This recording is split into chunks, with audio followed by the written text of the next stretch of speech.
Hello, good morning students. हम लोग taxonomic tools पढ़ रहे थे लास्ट 2 लेक्चर से। अभी हम इनको कंटिन्यू करेंगे। स्टार्टिंग में हम लोगों ने जो फ्लावर से रिलेटेड कुछ टूल्स पढ़ी थी, मैं जल्दी से उनको एक बार रिवाइज कर देती हूँ। हमने फर्स्ट पढ़ा था ब्रैकेट की प्रेजेंट से, बी आर। अगर ब्रैकेट प्रेजेंट होगी तो ब्रैकेट, अगर ब्रैकेट एब्सेंट होगी दैट ई ब्रैकेट। ठीक है। फिर ब्रैकेट जैसी एक और संरचना प्रेजेंट होती है तो बी आर एन, ब्रैक्टियोलीड, ये कहा था। ठीक है। उसके अलावा अगर फ्लावर में फ्लावर व्रंत प्रेजेंट हो तो उसको हमने कहा था पेडिसिलेट। अगर व्रंत नहीं प्रेजेंट हो तो उसको हमने कहा था ससाइल फ्लावर। क्लियर।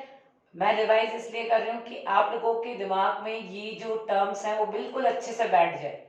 फिर हमने पढ़ा था कंप्लीट और incomplete, calyx, Corolla, androecium, gynoecium, सारे अगर प्रेजेंट है कंप्लीट, अगर कुछ भी एब्सेंट है तो इनकम्प्लीट। क्लियर। नेक्स्ट यूनिसेक्सुअल और बाइसेक्सुअल, मेल और फीमेल, अगर दोनों प्रेजेंट हैं तो बाइसेक्सुअल, अगर सिंगल प्रेजेंट है यूनिसेक्सुअल। ठीक है। उसके अलावा आप लोगों ने देखा था कि जो फ्लावर है ना, फ्लावर जो है अगर वो हर प्लेन में उसका को हम काट सकते हैं तो उसको हमने कहा था एक्टिनोमॉर्फिक। अगर उसको हम एक सिंगल प्लेन से काट सकते हैं तो उसको हमने कहा था जाइगनोमॉर्फिक।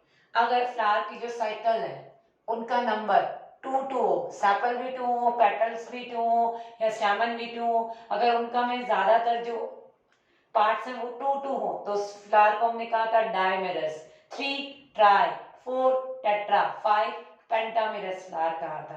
ठीक है। इसके अलावा हम लोगों ने फ्लावर में जो है 3 कंडीशन, थैलेमस की पोजीशन से हाइपोगाइनस, जहां पर जो है बाकी 3 साइकिल्स तो नीचे से, के सी ए तो नीचे से डेवलप हो और जी हमारा ऊपर से डेवलप हो, ये था हाइपोगाइनस। फिर थैलेमस कप शेप स्ट्रक्चर बना लेता है और सभी एक ही पॉइंट से डेवलप होते हैं, पेरिगाइनस। एपिगाइनस ओवरी नीचे से, बाकी calyx, Corolla, androecium upper part से डेवलप हो तो इसको हमने कहा था हाइपोगाइन सॉरी एपिगाइनस। फिर हम लोगों ने कैलिक्स से रिलेटेड टर्म पढ़ी थी। कैलिक्स का सिंगल यूनिट होता है वो क्या होता है, सेपल। अगर सेपल एक साथ हो गैमोसेपलस, अगर अलग अलग हो पॉलीसेपलस, अगर सेपल पैटल जैसे हो तो हमने कहा था उसको पैटेलॉइड। क्लियर। इसके अलावा अगर सेपल्स जो है जल्दी गिर जाए, कैडुसी, डेसोडियस और परसिस्टेंट। ठीक है। उसके अलावा हमने कार्प, क्रोला, क्रोला का सिंगल यूनिट था पैटल। पैटल अगर एक साथ में है गैमोपेटलस, पेटल्स अगर अलग अलग है पॉलीपेटलस, पेटल अगर सैपल जैसे हैं तो सैपेलॉइड। फिर हम लोगों ने इनका एस्टिवेशन देखा था। एस्टिवेशन एक बार फिर से मैं थोड़ा सा रिवाइज कर रही हूँ आप लोगों के लिए, तो थोड़ा सा ध्यान दें। सबसे पहला था दोनों का, कैलिक्स और करोला का, पहला था वेलवेट। वेलवेट इस तरह से होगा, ठीक है, जिसमें सबके कॉर्नर्स एक दूसरे को टच करते हुए होंगे, इसको हम कहेंगे वेलवेट एस्टिवेशन।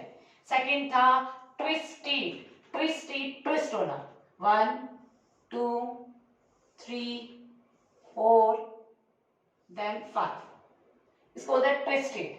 अंदर अंदर सॉरी बाहर अंदर बाहर अंदर बाहर अंदर बाहर, that is called twisted. Next था इम्ब्रिकेट। इम्ब्रिकेट में क्या होता है, one is completely inside, another one is completely outside, and 3 1 अंदर बाहर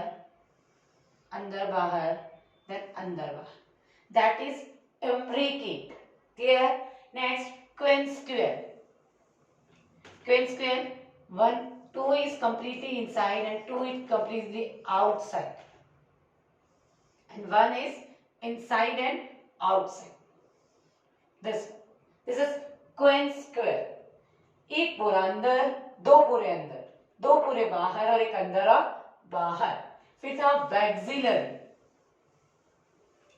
वैक्सिलरी में first is large, then lateral is smaller than this, ये हो गए 5। इस तरह का एस्टिवेशन होता है, that is known as vexillary aestivation. इस तरह से आप लोगों ने जो फ्लावर के 4 साइकिल थे, कैलिक्स, कोरोला, एंड्रोशियम, गाइनोशियम, इसमें से 2 की आप लोगों ने देखा। अब हम लोग जो देखेंगे वो देखेंगे टर्म्स या टूल्स जो रिलेटेड देखेंगे, वो देखेंगे एंड्रोशियम से रिलेटेड टूल्स। तो एंड्रोशियम की सिंगल यूनिट स्टैमन। एंड्रोशियम से पहले हम लोग एक टर्म भूल गए, पेरियंथ। पेरियंथ कई बार कई फ्लावर होते हैं जिनमें जो हमने कहा कि 4 साइकिल होते हैं, कैलिक्स, करोला, एंड्रोशियम और गाइनोशियम। कई बार कैलिक्स और करोला में डिफरेंशिएशन नहीं होता, मतलब ये अलग अलग नहीं होते, डिफरेंट नहीं होते, विभेदित नहीं होते। इस कंडीशन में हम उसको ना तो कैलिक्स बोलेंगे ना करोला बोलेंगे, वहां पर हम लोग उन्हें कहते हैं पेरियंथ। आप लोगों ने अनियन, प्याज का फूल देखा है? नहीं देखा तो अभी थोड़े दिनों बाद में आपके प्याज के फ्लावर भी आएंगे, प्याज के बीज भी होते हैं, ट्राइंगुलर ब्लैक कलर के शीट होते हैं प्याज के, अनियन के। तो आप प्याज में देखना वहां पर कैलिक्स और करोला अलग अलग नहीं होते, वहां पर दोनों कंबाइंड फॉर्म में होते हैं, जिनको हम कहते हैं पेरियंथ। और पेरियंथ की जो सिंगल यूनिट होती है दैट इज कॉल्ड टैपल। जैसे करोला की सैपल, सॉरी कैलिक्स की सैपल, करोला की पेटल और पेरियंथ की टैपल होगी। क्लियर कि जब कैलिक्स और करोला डिफरेंशिएट नहीं होंगे तब हम लोग टर्म यूज करेंगे, उसको कहेंगे पेरियंथ। ठीक है, ये पेरियंथ जो है इसकी सिंगल यूनिट जो होती है दैट इज कॉल्ड टैपल। यहां पर भी अगर टैपल फ्री होंगे तो पॉलीटैपलस, अगर टैपल्स फ्यूज होंगे तो गैमोटैपलस। ठीक है, जैसे हम पॉलीसेपलस, पॉलीपेटलस और गैमोपेटलस, गैमोसेपलस, वैसे ही पेटल्स अगर फ्यूज होते हैं तो गैमोटैपलस, अगर टैपल्स फ्री होते हैं तो पॉलीटैपलस। इनका एस्टिवेशन भी कैलिक्स और करोला के एस्टिवेशन जैसे होगा, means valvate, imbricate, twisted, quincuncial, vexillary, जो हमने 5 टाइप उनमें पढ़े थे, सेम इनमें भी वैसा ही एस्टिवेशन होगा। ये दोनों का मिक्सचर है। इन कंडीशन कैलिक्स और करोला आर एब्सेंट या अनडिफरेंशिएटेड। जब ये डिफरेंशिएट नहीं होंगे तब हम लोग पेरियंथ टर्म का यूज करेंगे। ठीक है, अब हमारी जो नेक्स्ट टर्म है कैलिक्स करोला के बाद हमारा जो नेक्स्ट है वो है एंड्रोशियम। एंड्रोशियम में क्या होता है? एंड्रोशियम का single unit that is known as stamen. जो हम एंड्रोशियम का सिंगल यूनिट को हम क्या कहते हैं? स्टैमन। स्टैमन ये इस तरह से होता है ना, जिसमें ये होता है एंथर, यहाँ कनेक्टिव होती है, यहाँ फिलामेंट होता है। क्लियर ना? अब ये जो फिलामेंट है इसकी अटैचमेंट के बेस पर जो हमारा स्टैमन होता है दे हैव 4 टाइप्स। ठीक है, फर्स्ट है dorsifixed. Dorsifixed means dorsal surface से अगर ये एंथर से जुड़ा होता है, ये वाली होगी डॉर्सल सरफेस। अगर ये डॉर्सल सरफेस से इससे जुड़ा है that is known as dorsifixed. अगर ये बेस से यहां से जुड़ा है दैट इज बेसी फिक्स्ड।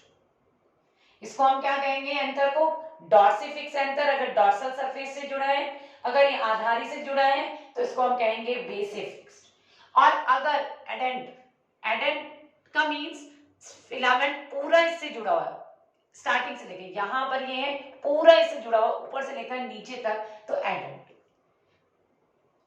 वर्सेटाइल, मुक्त दोली, जो हमारा पोएसी फैमिली है। पोएसी कौन सी? गेहूं, बाजरा, चावल, मक्का, जो हमारे ज्यादातर जो अनाज जिस फैमिली में आते हैं वो है हमारी पोएसी। ग्रामिनी, ग्रेन जो देती है हमें, अनाज जो देती है। ग्रामिनी फैमिली में जो एंथर होते हैं वो उनमें ये वर्सेटाइल होता है, जिनमें क्या होता है कि जो हमारा एंथर है इस एंथर की सिंगल पॉइंट्स क्या होता है? एक सिंगल पॉइंट से फिलामेंट जुड़ा हो। अगर सिंगल पॉइंट से अगर फिलामेंट जुड़ा होता है तो जो घड़ी का पेंडुलम होता है जो इस तरह से रोटेट होता है, वैसे ही एंथर भी बी इस तरह से रोटेट हो। ये एयर पॉलिनेशन का एक आइडेंटिफिकेशन कैरेक्टर है। मींस अगर जिनमें एयर पॉलिनेशन होगा, पॉल्यूशन एयर पॉलिनेशन, वायु परागण एनिमोफिली जो होगा, उनमें क्या होता है कि जो एंथर होते हैं वो इस तरह से होते हैं वर्सेटाइल, जिससे क्या हो, हवा चले तो उनसे जो पॉलन ग्रेन है वो फटाफट गिर जाए। ठीक है, इसलिए ये उसका अडेप्टेशन है। आप लोगों ने देखा कि एंड्रोशियम में स्टैमन और फिलामेंट का जो अटैचमेंट है उसके बेस पर ये चार टर्म्स, अगर डॉर्सल सरफेस से जुड़ा है डॉर्सिफिक्स, अगर बेसल सरफेस से जुड़ा है बेसिफिक्स, अगर कंप्लीटली जुड़ा है तो एडेंट, और अगर सिर्फ एक पॉइंट से जुड़ा है तो उसे हम कहते हैं वर्सेटाइल। क्लियर? अब आते हैं नेक्स्ट, हमारी जो टर्म्स आएंगी वो नंबर ऑफ स्टैमन से रिलेटेड आएंगी कि स्टैमन कितने हैं। जो है एंड्रोशियम है, जो हमारा मेल रिप्रोडक्टिव ऑर्गन है, इस मेल रिप्रोडक्टिव ऑर्गन में कितने स्टैमन्स है। अगर एक सिंगल स्टैमन होगा तो मोनो एंड्रस, अगर स्टैमन का नंबर क्या हो 1 होगा तो इसको हम कहेंगे मोनो एंड्रस। फिर अगर 2 होगा तो डायएंड्रस, 3 होगा ट्रायएंड्रस, 4 टेट्रा, 5 पेंटा। ठीक है, 6 को हेक्सा नहीं बोलेंगे, 6 से ज्यादा होंगे इनफिनिट, मतलब असंख्य। 1 होगा मोनोएंड्रस, 2 डायएंड्रस, 3 ट्रायएंड्रस, 4 टेट्राएंड्रस, 5 पेंटाएंड्रस और मोर देन 5, उसको हम क्या बोलेंगे इनफिनाइट। क्लियर? अब नेक्स्ट लास्ट की जो दो टर्म है टेट्राडाइनेमस और डाइडाइनेमस, टेट्राडाइनेमस और डाइडाइनेमस कंडीशन में क्या होगा, यहां पर स्टैमन तो होंगे 6, यहां पर स्टैमन होंगे 4, लेकिन इनकी कंडीशन अलग होगी। टेट्राडाइनेमस में 2 + 4 इस तरह से होगा।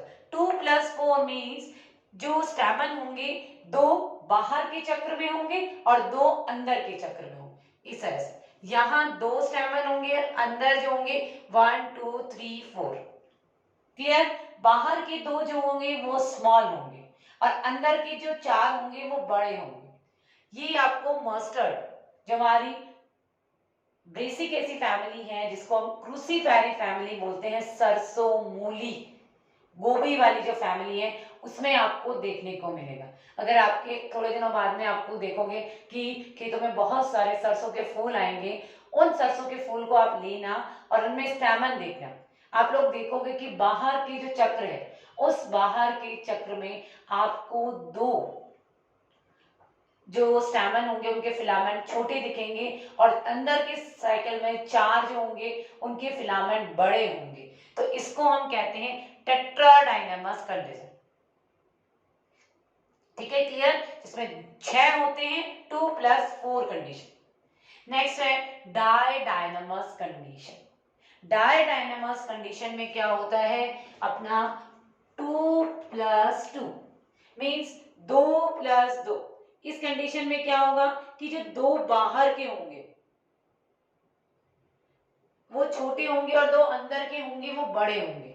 2 बाहर होंगे 2 अंदर होंगे, 2 छोटे होंगे 2 बड़े होंगे। ये ऑसिमम हमारी तुलसी, जो इस तुलसी में फ्लावर आए हुए हैं, आप लोग उनको देख सकते हो। अब आप ये कहेंगे इसमें फ्लावर कहाँ होते हैं, तो छोटे छोटे गोल गोल गोल गोल स्ट्रक्चर होते हैं ना लीव्स में, यहाँ इस तरह से लीव्स लगी रहती हैं और यहाँ पर इस तरह से गोल गोल गोल गोल स्ट्रक्चर लगे हुए रहते हैं, दैट इज फ्लावर ऑसिमम। वो ऑसिमम के फ्लावर हैं, उनको अगर आप फॉरसेप लोगे, चिमटी जिसको बोलते हैं, और उसको देख के उसको एक एक चीज को बाहर निकालना और देखना, उसमें तुम्हें डाइडाइनेमस कंडीशन देखने को मिलेगी। ठीक है, तो आप लोगों ने नंबर ऑफ स्टैमन के बेस में ये एक टर्मिनोलॉजी देखी। First monadelphous, second monandrous, diandrous, triandrous, tetrandrous, pentandrous, infinity, tetradynamous और डाइडाइनेमस। इस तरह से आप लोगों ने ये 12 टर्म जो है वो देखी। नेक्स्ट आगे हम देखेंगे एंड्रोशियम से रिलेटेड कुछ और टर्म्स हैं। डिप्लोस्टैमिनस, ये डिप्लोस्टैमिनस एक सिंगल अपनी अलग से टर्म है। इसका मीनिंग होता है कि फ्लावर में जो सेपल और पेटल का नंबर कितना है। अगर मान लो सेपल या पेटल का नंबर 3 है और स्टैमन का नंबर 6 हो जाए, ठीक है, अगर जो स्टैमन कैलिक्स और करोला में सेपल और पेटल का नंबर 2 है और स्टैमन का नंबर 4 हो जाए, तो उसको हम कहेंगे डिप्लोस्टैमिनस, मींस डबल हो जाए। कैलिक्स और करोला से स्टैमन नंबर क्या हो जाते हैं, डबल हो जाते हैं, दैट इज नॉन एज डिप्लोस्टैमिनस। ठीक है, अब जो हमें पता है calyx, Corolla, androecium, gynoecium. Androecium में ये हमारा स्टैमन है ना, स्टैमन में ये एंथर है। आपको पता है कि जब एंथर में पॉलन ग्रेन बन जाते हैं तो एंथर का स्पूटन होता है, ये फटता है। अब ये फट रहा किधर की तरफ है, गाइनोशियम की तरफ मुंह करके फट रहे हैं या करोला की तरफ कर रहे हैं? गाइनोशियम की तरफ कर रहे हैं या करोला की तरफ कर रहे हैं? अगर मैं फ्लावर का स्ट्रक्चर बनाऊं,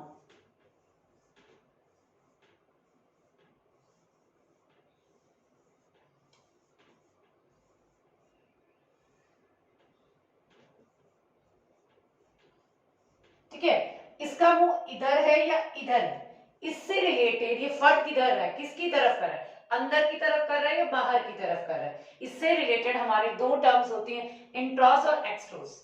इंटर मतलब अंदर जाना, एग्जिट, एंटर और एग्जिट। तो एग्जिट में मीन्स हमें से पता रहता है कि एग्जिट मतलब बाहर निकलना। तो अगर अंदर की तरफ फट रहा है मीन्स गाइनोशियम की तरफ हो रहा है, दैट इज मीन्स एंट्रोस। तो एंथर कैसा होगा, एंट्रोस होगा, मींस इसका प्रस्फुटन जो होगा वो क्या होगा, अंदर की तरफ होगा, गाइनोशियम की तरफ होगा, दैट इज नॉन एज एंट्रोस। और अगर ये करोला की तरफ मुंह करके फट रहा है, ठीक है, तो उसको हम कहेंगे एक्सट्रोस। क्लियर? ये हमारी टर्म हुई एंथर से रिलेटेड, एंथर के स्पुटन से रिलेटेड ये हमारी टर्म। नेक्स्ट अगर मैं बात करूं, ये आपका इसमें आपस में जो जुड़ाव होता है, संगनन जो होता है, उसके बेस पर हमें ये 5 टर्म्स दिखेंगे। फर्स्ट है मोनोएडल्फस। मोनोएडल्फस मींस सारे के सारे जो हमारे स्टैमन है वो एक साथ अटैच होकर एक पॉलन ट्यूब का निर्माण, सॉरी एक ट्यूब बनाए जिसमें सारे पॉलन ग्रेन इस तरह से ये ट्यूब बनी, इस पे सारे के सारे स्टैमन एक साथ अरेंज हो, सारे स्टैमन एक ट्यूब पर अरेंज हो, दैट इज नॉन एज मोनोएडल्फस। ठीक है, नेक्स्ट डायएडल्फस। डायएडल्फस मींस ये जो ग्रुप है ये दो, मतलब एक ग्रुप एक साथ हो, एक ग्रुप एक साथ हो, स्टैमन के दो ग्रुप बन जाए, उसको हम कहते हैं डायएडल्फस। क्लियर? मतलब ग्रुपिज्म हो रहा है यहाँ पे, अगर सारे के सारे एक ही ग्रुप में हो तो मोनोएडल्फस, अगर सारे के सारे दो ग्रुप में डिवाइड हो जाए तो उसको हम कहेंगे डायएडल्फस। और पॉलीडेल्फस में मतलब कि बहुत सारे ग्रुप में हैं, ग्रुप में लेकिन एक से ज्यादा ग्रुप हो तो उसको हम कहेंगे पॉलीडेल्फस। फिर है सिनेंजस, ये कंडीशन, इस कंडीशन में क्या होता है कि ये जो अटैच होते हैं ये फिलामेंट से नहीं हो रहे, एंथर क्या हो, सबकी एंथर इस तरह से अटैच हो, इनकी एंथर अटैच है लेकिन फिलामेंट अलग अलग है। ठीक है, अगर ओनली एंथर अटैच है इन 3 टर्म में तो फिलामेंट्स अटैच होते हैं और फिलामेंट अटैच होकर ग्रुप बनाते हैं। इस टर्म में ओनली एंथर अटैच होता है और एंथर अटैच होकर ये ग्रुप बनाता है। ठीक है, नेक्स्ट सिनेंड्रस कंडीशन। सिनेंड्रस कंडीशन में एंथर फिलामेंट दोनों अटैच होकर, एंथर फिलामेंट दोनों अटैच होकर ये इसमें इस तरह से एक चक्र बना लेते हैं। ये हमारी फीमेल रिप्रोडक्टिव ऑर्गन है और ये जो मेरा सर्कल दिख रहा है आपको ये वाला, ये आपका पूरा नीचे से लेकर ऊपर तक ये इस तरह से, ये फिलामेंट हो गए, ये एंथर हो गए, इस तरह से एक साइकिल बना लेते हैं। इस तरह की जो कंडीशन होती है उसे हम कहते हैं सिनेंड्रस कंडीशन। तो आप लोगों ने इसकी अटैचमेंट से रिलेटेड 5 टर्म्स देखी। फर्स्ट जो थी monadelphous, second one is diadelphous, third is polyadelphous. ये तीनों किससे रिलेटेड थी? फिलामेंट अटैच होकर ग्रुप बना रहे। अगर एक ग्रुप में है मोनोएडेल्फस, दो ग्रुप में है डायएडेल्फस, तीन ग्रुप में है पॉलीएडेल्फस, और अगर ओनली एंथर अगर अटैच है तो इसको हम कहते हैं सिनेंजियस, और अगर एंथर से लेकर नीचे तक सारा अटैचमेंट है तो इसको हम कहेंगे सिनेंड्रस कंडीशन। ठीक है, अब इसके अलावा नेक्स्ट कुछ और टर्म्स हैं जो एंड्रोशियम से रिलेटेड है। देखो, हमें पता है कि कैलिक्स, करोला, एंड्रोशियम, गाइनोशियम। अगर स्टैमेन का अटैचमेंट कैलिक्स से हो, सॉरी करोला से, तो अगर स्टैमेन पेटल से अटैच होते हैं that is called epipetalous condition. अगर स्टैमेन पेटल से अरेंज होंगे तो जुड़े होंगे, जुड़े होंगे, अटैच होंगे, दैट इज कॉल्ड एपीपेटलस। अगर स्टैमेन गाइनोशियम से अटैच होते हैं, कार्पल से अटैच होते हैं, तो गाइनेंड्रस। क्लियर? इस वाले से अपने पहले वाले से हैं या अपने बाद वाले से होंगे, तो उससे रिलेटेड हमारे पास दो टर्म है। नेक्स्ट एक टर्म और दिख रही है आपको, गाइनोस्टिग्मा। गाइनोस्टिग्मा हमारा जो आंख है, आंकड़ा, कैलाट्रोपिस प्रोसेरा, इसमें क्या होता है कि जो स्टैमेन है वो सारे के सारे अटैच होकर एक पेंटेंगुलर हेड बनाते हैं, क्राउन बनाते हैं। तो ऐसी कंडीशन अगर किसी में हो तो उसे कहते हैं गाइनोस्टिग्मा कंडीशन। ठीक है, अब बात आती है कि स्टैमेन अगर पॉलन ग्रेन फॉर्मेशन नहीं कर रहे, मींस उनमें पॉलन ग्रेन्स नहीं बन रहे, तो ऐसी कंडीशन को हम कहते हैं स्टैमिनॉइड कंडीशन या बंदे अवस्था। अगर स्टैमेन ये नहीं बनाएंगे तो हम इसे क्या कहेंगे? बंदे। तो आज आप लोगों ने स्टैमेन से रिलेटेड बहुत सारे टूल्स या टर्मिनोलॉजी देखी। इन सभी टर्मिनोलॉजी को आपको बिल्कुल अच्छे से याद रखना है। कल हम लोग देखेंगे गाइनोशियम से रिलेटेड टर्मिनोलॉजी। ठीक है, ओके, थैंक यू।